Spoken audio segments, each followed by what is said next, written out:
It is a Friday edition of Orange and Blue Today. It is Cecil Lammy. It is Andrew Mason, and it's Broncos almost traveling to face the Buffalo Bills. Mace, you actually won't be on the road until tomorrow, until Saturday. Right, and it's it's a little bit of a hike getting to Buffalo. Yeah. It's not the easiest place to get to on the NFL. Is it like getting to Mobile? Although we have a secret way to get to Mobile. That's actually pretty good.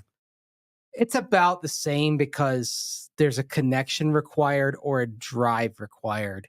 Okay. I mean, I think there are a couple of nonstops to Buffalo, but they were kind of cost prohibitive at this point. So, yeah, but it'll be a good weekend. I mean, it's fun time along the Great Lakes, right? Yes, there you go. Lake Erie, what could be finer? What could be finer than a Broncos win on Monday night? And I said this on Thursday's show, Mace, about like, hey, I'm saying the Broncos can win, not because the Bills are struggling, but because the Broncos have talent, and this game could be a lot closer than we thought even a month ago. Well, but the Bills, not so much struggling as injured. That has an impact, right? I mean, you look around and you don't see Tre'Davious White, you don't see Matt Milano, and Von Miller, and we'll get more into Von Miller as we go on with this show, because you can't talk about Broncos Bills without the fact the Broncos are facing someone who I'd argue is on their Mount Rushmore. Yes. After being the Super Bowl 50 MVP. And they're going to face him for the first time since they traded him in 2021. But it's a Buffalo defense that, down two key players, and Vaughn is not all the way back. Now, this doesn't mean he won't get back. You go back a couple of years ago with the Rams, he fought that through that ankle injury, and he wasn't really himself until the playoffs. But when the playoffs happened and he was healthy, you could have argued he should have been the Super Bowl MVP. Yes. When they beat the Cincinnati Bengals. So if you're the Broncos, you just hope that explosion and that Von Miller turning a corner doesn't happen against you. Well, if you're the Broncos, you hope that Josh Allen continues his struggling, and I'm going to blame it on Ken Dorsey. This isn't red and blue today. It's orange and blue today. But for me, with Josh Allen, Mace, it's like he doesn't have to play hero ball. He's trying to do too much. They have James Cook, who is a special talent. They don't use him. They don't run the ball. It's not Latavius. Leonard Fournette's on the practice squad. They don't run. Their offense is really disjointed right now. It is. And I mean, it's not incredibly evident from the numbers. I mean, actually, statistically speaking, Josh Allen he's right there in line with his previous seasons. Actually, his QBR is the highest it's been so far. It's 75.3 right now. So that would be the highest of his career. But you're right about the hero ball thing. And you wonder if some of it is also reflexively coming from the fact that Buffalo on defense is so short-handed right now. Right. They're undermanned, even though, I mean, it's not like they're playing horribly. I mean, we're not talking about playing to a level that the Broncos were at early in the season when they're giving up 35 to Washington, 70 to Miami, and 28 to Chicago. They're not like that, but the thing that we see from Buffalo's defense is that they're unable to get a stop when they really need to. Right. And again, to go back to Von Miller has Joe Mixon in the backfield dead to right last Sunday night, and Mixon gets the first down. The Bengals clinch the win. So if you're Josh Allen, you're seeing that. It's very much like, well, I guess I'm going to have to throw this team out of a jam. Right. Or run the team out of a jam, but more so with his arm. That is the other thing. I mean, in the midst of all this, I actually think Josh Allen is maturing as a passer. There are moments. I will say this. We won't get too Josh Allen heavy, but like he needs to use Khalil Shakir more for the Bills to win. We don't want the Bills to win this week, obviously. Mm-hmm. Obviously. Dalton Kincaid is coming on. We talked to Josie Jewell about that on Thursday. But let's Kincaid, Khalil Shakir. It's more than just Diggs. Gabe Davis needs some more targets. So when he does spread it around, he does a good job of spreading it around. Yeah. It just seems at times he's locked onto Diggs and he doesn't really look at other guys. Well, when Diggs is so productive and so capable of making plays despite coverage being shade over to him, it kind of stands to reason that you do that. mean, what they're missing is the take the pressure off threat that a guy like Cole Beasley provided when he was there, right? Mm-hmm. That's something you feel like that they don't have, but they might be able to find it if he's able to just spread the ball out a little more, trust his targets. I think ultimately it's going to be Kincaid once he gets up to speed. Right. You know who else it could be on Texas routes that they don't use, but if they wanted to, James Cook. James Cook is special, and they don't do anything with James Cook. Yeah. So you talk relief valve receiver, a little Texas route, a little option. Hey, make Alex Singleton go one way, you go the other. Dude's wide open. Like the Bills could be even more explosive than they are. They could, but I think you'll start with Kincaid because even though the Broncos had a very nice plan for Travis Kelce when the Chiefs came in a couple of weeks back, but by and large, the Broncos still struggle to cover tight ends. And unfortunately, it's been part and parcel of Vance Joseph's defenses since he was with the Broncos, his earlier stint as a head coach, 2017, 2018. And this year, you've seen some tight ends have some big numbers. And so that's where the Kincaid matchup concerns me. Yes. But again, Josh Allen has got to commit to making Kincaid a primary read rather than a secondary read. And that's some on him. Like you said, that's some on Ken Dorsey as well, right? The offensive coordinator. It's a team that, you ever hear the phrase, they're greater than the sum of their parts? Yes. Okay, even with the guys that Buffalo is missing on the defensive side, right now Buffalo is less than the sum of its parts. Right? What they have, this should still be a 6-3, 7-2 type team. And look, we've seen the ceiling. Look what they did to Miami when Miami came in there unbeaten, and they just and they slaughtered them. Right? Yep. They showed them who was boss. Yeah, but just some mystifying games. That's the thing. Like, you go to London and you lose to Jacksonville. Okay, Jacksonville's a really good team. Jacksonville's gonna push for the number 1 seed in the AFC, and they're legit. And London's their home, basically, so they're used to it. Okay. But and the Bengals loss, you know what? It's not the worst loss. It's a frustrating loss because even with what they're lacking on defense, he's still, Von Miller had the chance to make the play at the end that would have gotten Buffalo's offense the chance to win the game there. But how do you lose to the Jets when Aaron Rodgers goes down early? How do you lose to the Patriots? I mean, New England looked like it was in 1-2-3 Cancun mode going into that game. Right.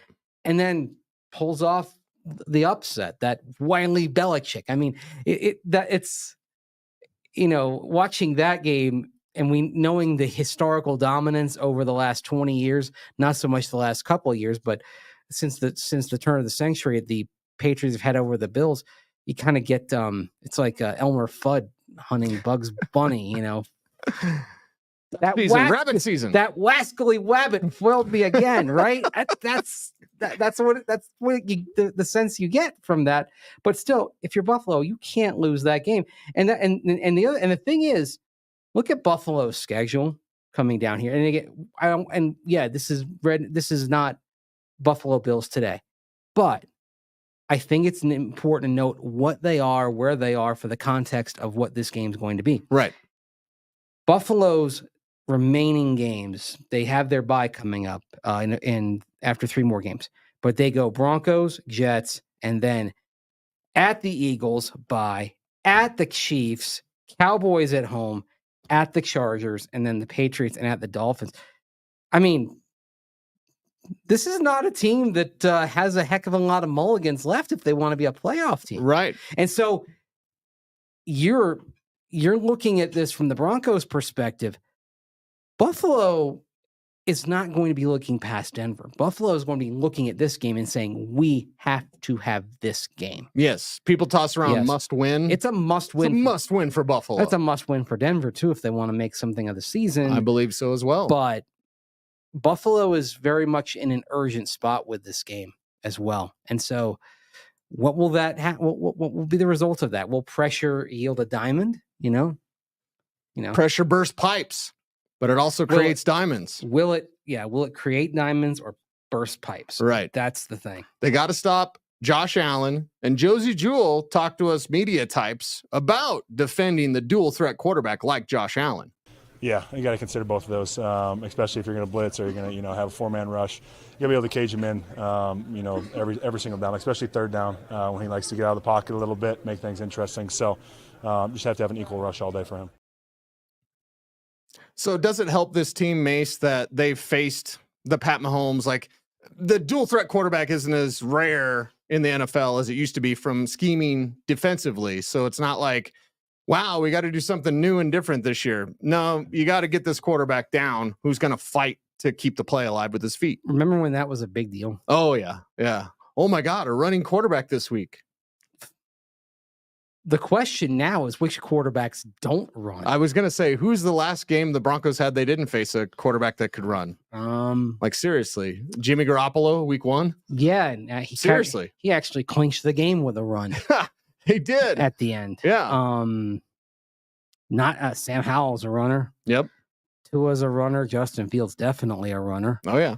Zach Wilson is the best thing he does. Mahomes can take off. Jordan Love can run. Yeah. Pretty much.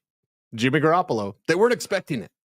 Josh Dobbs isn't really a runner, though, is he? No, not really. So there you go. Josh Dobbs with Minnesota comes in. If he's starting, do they go back to Jaren Hall? I have to think they go with Josh Dobbs. I think it's Josh after Dobbs. the comeback right in Atlanta last week. Well, let's get to the Von Miller conversation. And to kick it off, Garrett Bowles talking about his former teammate. A lot of heartstrings pulled in the locker room this week. Let's roll that beautiful bean footage. It's been tough. I've seen a lot of great go, from DT to Emmanuel to Wolf gone to, I've been here quite a long time. There's a lot of great guys. Aqib Talib, Chris Harris, then you have Vaughn that left. But, his presence is, it's still here. We still feel it. You have Barron that has learned a lot from him and, Benito and those guys. But I think Barron, he's one of those guys that can be a Von Miller, same size, same attitude, same demeanor. Wants to be great, and so those are the things where you notice when you've been here a long time, you notice guys that follow those legends, and Bond's a legend, and his legacy will live on forever here. Man alive. You know what I was thinking today, on Thursday when we talked to Garrett Bowles? It's a different Garrett Bowles. Yeah. And love hearing that insight about Von Miller. It was interesting because earlier in the press conference, or not press conference, just the availability, he was talking about how during the bye week he went fly fishing. Right. I thought that's actually, I'm not a fisher person myself. I thought that was really cool. And I think for him, being able to kind of escape and find tranquility. Calm the mind. Yes. And I think that's actually been part of his maturation. I think that's really good for him. Yeah. But yeah, like with Von Miller, let's just step in the Wayback Machine here. Like go back a couple of years. Von Miller, it seemed like a lot of people in this town wanted him traded, right? Brandon Stokely was saying it like 2 years before it happened. Yeah. Made Von mad. And there were logical reasons behind it. And I think given he had a player who had an expiring contract, what the Rams gave you was a fair offer at that point. But make no mistake, the Broncos did lose something in the locker room when Von Miller left. Now, granted, when he left, I feel like there were others that kind of filled the void, and without a Super Bowl captain, with a captain who'd been a Super Bowl MVP around, I feel like other guys kind of had more prominent voices, like Bradley Chubb, like Justin Simmons.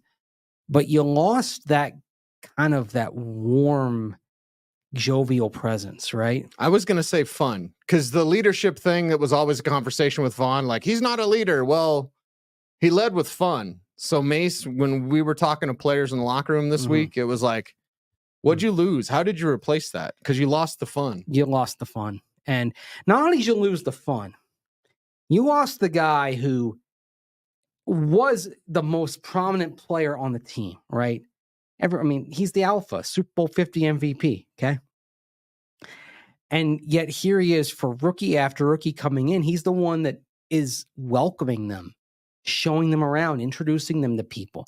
That was something you heard a lot of this week, that when players were rookies, the guy who really reached out to them and made them feel welcome in that locker room was Von Miller.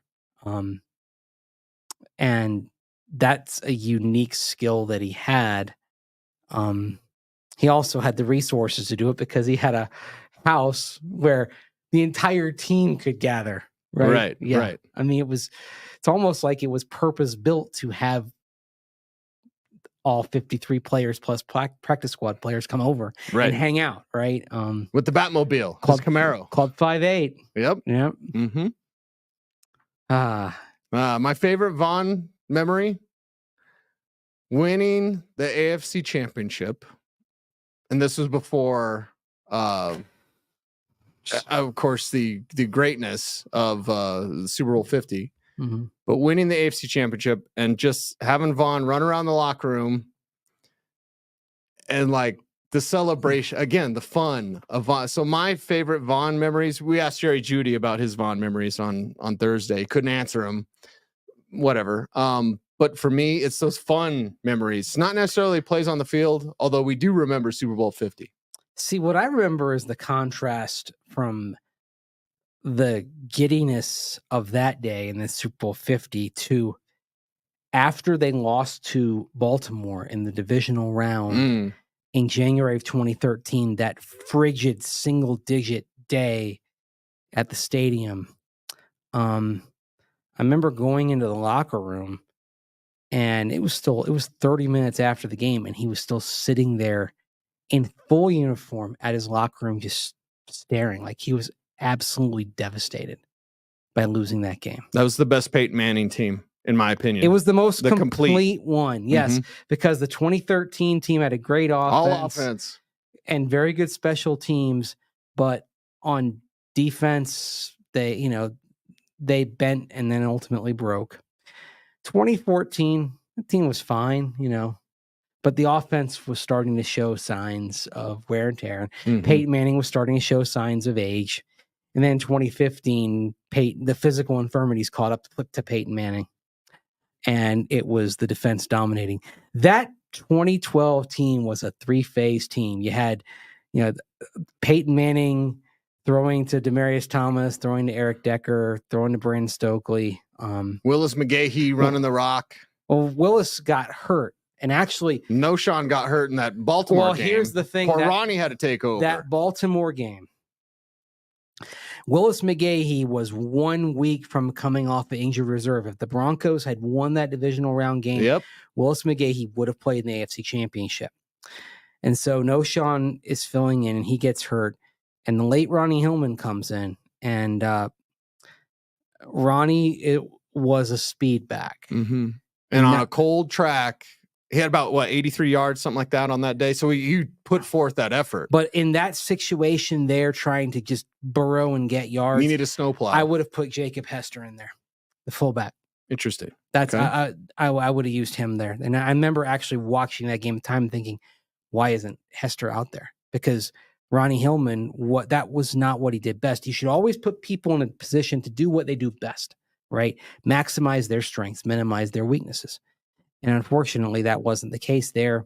And the Broncos couldn't run out the clock in regulation with a ground game, gave the ball back to Baltimore. No one in Denver wants to think about what happened after that. Right. But yeah, it was a great offense. Great. I think it was number 3 defense in the NFL.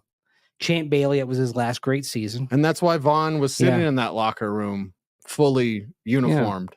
He knew what they missed out on. They could have 2 rings with Peyton. He knew that might have been their best shot. And actually, as it turned out, even though they cashed in Super Bowl 50, that was their best team. Mm-hmm. The first team with Peyton Manning, 2012, that was the best team. And it was complete. There were no holes. And the thing is, that game, everyone put so much on Raheem Moore that lost to Baltimore. There were 10 things that had to happen in a specific order. And if you eliminated one of them, the Broncos still win that game. Yep. And there were 3 things on that play that happened. One, it's 3rd and forever. Elvis Dumerville can't get around Bryant McKinney, who was a backup at the time. Joe Flacco hang on to the ball. Tony Carter lets Jacoby Jones run right by him, doesn't touch him, doesn't jam him. 3rd and forever. Remember, just jam him a little bit. And yes, Raheem at the end.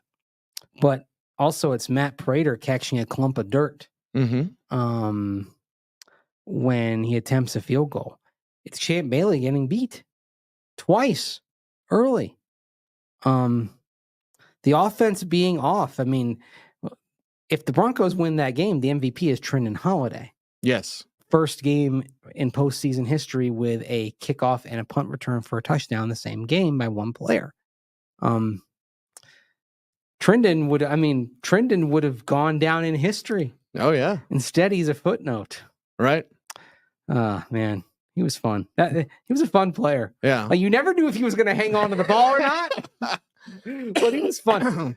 Although there was one of his plays that year that shouldn't have counted in Carolina. Yes. Because he does a little thing where he flips the ball and he lets go of the ball before it crossed the goal line. They didn't review it in time. Right. It stood, but he did the Deshaun Jackson thing, although I think it might have been before the Deshaun Jackson. Either way. A lot of players have done that.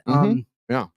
I actually saw, because I'm a nerd and I go watch old games on YouTube sometimes when I'm falling asleep. Right? It's grainy. It kind of hurts the eyes. Watching football when it's not in HD. No, but it's to fall asleep, so I'm sometimes listening to it. Right? Okay. I find old games soothing for me mentally. Soothes the savage beast. Yeah. What? Savage beast? Me? Are you saying I'm a savage beast? It's a Looney Tunes quote. Oh, okay. You're talking Looney Tunes. I'm going to quote Looney Tunes. Okay. I mean, maybe I got a little savage in me. Who knows? Right. Anyhow, so what I was thinking about is 1985. I had a St. Louis Cardinals Dallas Cowboys game from that year on, and Pat Tilley did the little let in go 85. of the ball in 1985. And you hear the guys in the booth going, oh, like it was out. But this was pre-instant replay. The first iteration of instant replay did not arrive until 1986, so nothing happened. The touchdown stood. The St. Louis Cardinals ended up winning the game. So the football Cardinals, or as they used to call them, the Gridbirds or the Big Red. That's how they, in St. Louis, they differentiated them. It was mostly from the newspapers. It's like, okay, how do you avoid saying Cardinals over and over again, right? So the baseball Cardinals, colloquially called the Redbirds, right? The football Cardinals were sometimes called the Gridbirds, or the Big Red. You still actually see Big Red sometimes. Big Red was the Cincinnati Reds in the 70s. No, that's the Big Red machine. Big Red, like the gum. It's just Big Red. It's not just Big Red. Big Red. That's it. Okay. You actually still sometimes see that down in Arizona, but there's not the same confusion anymore because there's no other team named Cardinals. By the way, I'm sorry. I wish they had a nickname that was more endemic to like the desert, right? Their community, their surroundings. Well, it's like the Utah Jazz. Like, what's that about? Los Angeles Lakers, because they moved from Minneapolis, right? The land of lakes. I mean, yeah. I mean, how many lakes are there in LA? We had Tennessee Oilers for 2 years. Right. I mean, that if I were dictator of sports, actually one thing would be you leave the nickname behind. If you've been there for a long time. And no, I don't give the Chargers dispensation because they spent 2 years in LA to open the franchise in the 60s and then moved to San Diego where they spent the next 54 seasons, I believe. Don't make me do math. Yeah, 1963 or 55 seasons, 1963 through 2016. So they spent 55 seasons in San Diego. At that point, that's San Diego's name. All right. Go to, if you're going to go to LA, come up with something else. The LA Gridlock. The LA Phonies. Plastic. Oh, Dodgers. Okay. That has nothing to do with LA. You know what that is for? Brooklyn Dodgers. Trolley Dodgers, like the trolleys that ran up through Brooklyn. Mm-hmm. Okay. That's why they're called that. Dodgers has no meaning to Los Angeles. Mm. Yeah. The more you know. Well, you know who has meaning? I think the Dodgers, the Lakers, and the Chargers in the LA market should all give back their nicknames. Come with something else. Done. Make it a sports czar. Yeah. You said dictator. I'll say czar. Sounds nicer. You know who means a lot? Von Miller, to wrap up today's program? And we're going to do a pregame on Monday. Mace is going to be in Buffalo. We're going to have your pregame, break it down, X's and O's. I'm going to be ready. From a feel standpoint, dude, how is Vaughn? Vaughn still says we. How is Vaughn going to feel going up against the Broncos are his team? Yeah. But at the same time, he's a competitor. And like Vaughn in practice was one of the most competitive people that you could see in those one-on-one drills. Like, when he's going up against Garrett Bowles, I mean, there's going to be some fondness, but there's going to be the competitive side of him, I think. And the other thing is also Vaughn lives in the moment. The moment's going to be, I'm getting after it. It's Monday Night Football. I'm getting after Russell Wilson. Show them what they missed. Yeah. And in Garrett Bowles' conversation, he's like, George Payton had to make a decision. And George did. So I was like, oh, I took note of. Did you take note of that when he said that? I was like, huh. Interesting. Garrett, I like it. I like it. Yeah, spicy. I'll take it. But hey, George Payton did make a decision. It was basically Randy Gregory for Von Miller. Yay. What was it? The team was 4-4 at that point when they traded Von Miller. Right. Then they got to 7-6. Like, for a while, that was not a worse team. And then Teddy Bridgewater got hurt. For all the quarterback discussion of 2 years ago, that team didn't win a game once Bridgewater went down. Right. Just saying. There we go. All right. Travel safe, my friend. Have fun in Buffalo. Don't break any tables, okay? I don't need any videos of Mace out there jumping off a school bus onto some table WWE style. You know what? No? I wouldn't have done that when I was a young. I was going to say, did you do any like backyard wrestling? Nothing like that? I didn't like wrestling.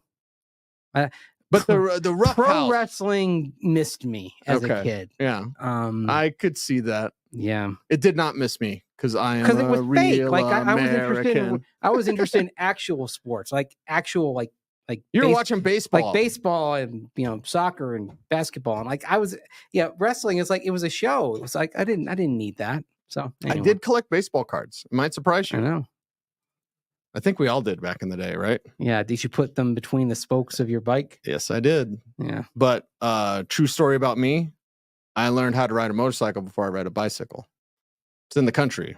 Like, I don't need to ride a bicycle. I need to go check sprinklers on a dirt bike. So anyway. Good show. Good week. Good show. Good week. Let's do this as a road show on Monday. Take it on the road. From Buffalo, New York. Western New York. Beautiful Buffalo.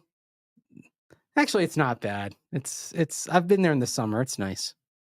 Okay. I had a last time I was there was actually in August of 2022. Had a lovely Saturday evening dinner after the Broncos got pummeled in the preseason. Saturday evening dinner, I was sitting outside. There was a game on the television, having some wings and a beef on weck.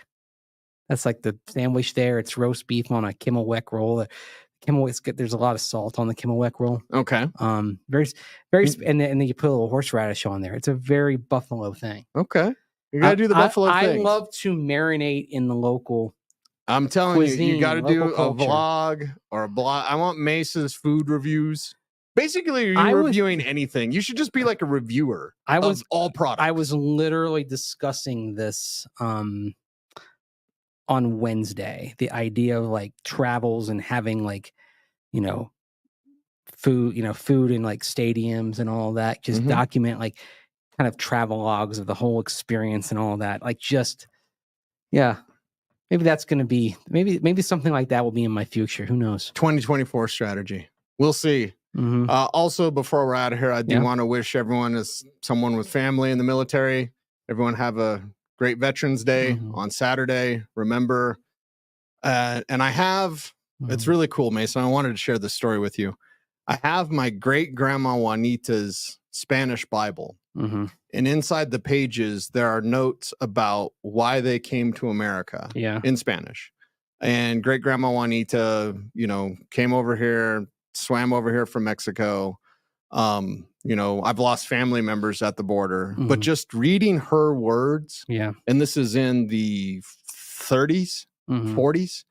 about why she wanted to come to America. Like, I know we're not perfect, but you know, we're getting there and we're working on it. And we have our nation's military. Again, I've got family in the military that help protect our freedoms as Americans. And reading those words from my great grandma Juanita, it just meant the world to me, you know. So everyone have a great Veterans Day out there. Well, it's a somber day. In Commonwealth nations, it's called Remembrance Day as well. And kind of the origin of the day, why is it on November 11th? That was the date of the armistice of the First World War. So it's, you know, it's a somber occasion, but yeah, take some time, and if you got a veteran in your life, you know, thank them for their service. Yeah, it's very well said, Cecil. Thank you. There we go. It's Orange and Blue today. He's Mace. I'm Cease. Follow him on all the socials at Mace Denver. I'm at Cecil Lammy saying, thanks for watching, everyone. Stay tuned, and would you please stay frosty,